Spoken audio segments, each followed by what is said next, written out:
আসসালামু আলাইকুম দর্শক শ্রোতা আপনাদেরকে গতকালকে আমি বলেছিলাম যে শাহবাগে ফাইনাল খেলা চলতেছে।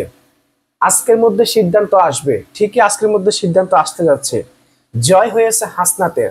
হাসনাত নামে এই পোলাটার আসলে পুরাটাই কলিজা, জীবনের তোয়াক্কা না করে সকল কিছু পাশ করে দেয়। এবং সে নতুন করে দাবি উঠাইছে যে আওয়ামী লীগকে নিষিদ্ধ করতে হবে। তার এই দাবিতে সকল রাজনৈতিক দল এবং মানুষের সমর্থন থাকলেও বড় দল বিএনপির সমর্থন ছিল না, তারা মাঠে নামে হাসনাতের সাথে। যার ফলে হাসনাত তার সঙ্গী সাথীদেরকে নিয়ে, বিভিন্ন রাজনৈতিক দল জামায়াত শিবিরকে নিয়ে তারা শাহবাগে কর্মসূচি দিয়েছেন এবং সেখানে আলটিমেটাম দিয়েছেন যে আওয়ামী লীগকে নিষিদ্ধ করতে হবে।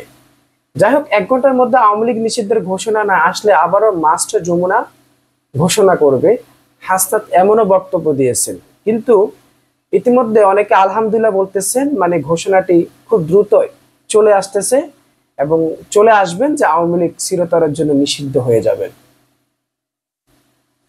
এখন কথা হচ্ছে, অনেকে এখানে কমেন্টস করতেছেন বা মত প্রকাশ করতেছেন, আওয়ামী লীগকে যদি আসলে নিষিদ্ধ করা হয়, সে আওয়ামী লীগকে নিষিদ্ধের ক্রেডিটটা আসলে কারা নেবে?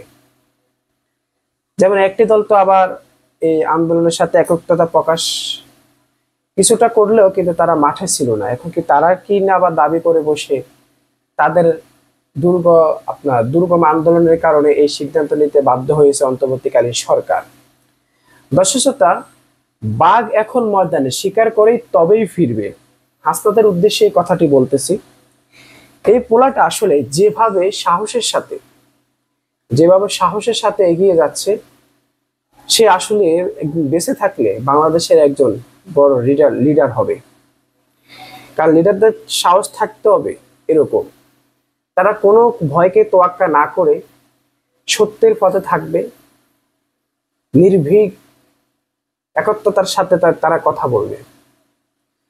অবশেষে আওয়ামী লীগ নিষিদ্ধ হতে যাচ্ছে এবং আওয়ামী লীগ নিষিদ্ধ হওয়ার পরে বেশ কিছু ভয়াবহ ঘটনা ঘটতে পারে। কারণ সেটার একটা প্রভাব তারা ঘটাবে, যে আওয়ামী লীগ নিষিদ্ধর পর তারা হয়তো বোঝানোর চেষ্টা করবে দেশে একটা অরাজকতা তৈরি হতে পারে। তো সেদিক থেকে সরকারকে সুদৃষ্টি নজর রাখতে হবে।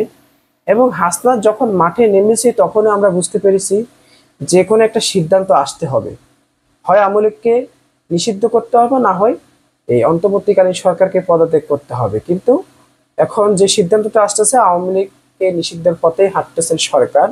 শেষ পর্যন্ত বিজয় হলো হাসনাতের সহযোদ্ধাদের, যারা তার সাথে রাজপথে ছিল এই আন্দোলনে।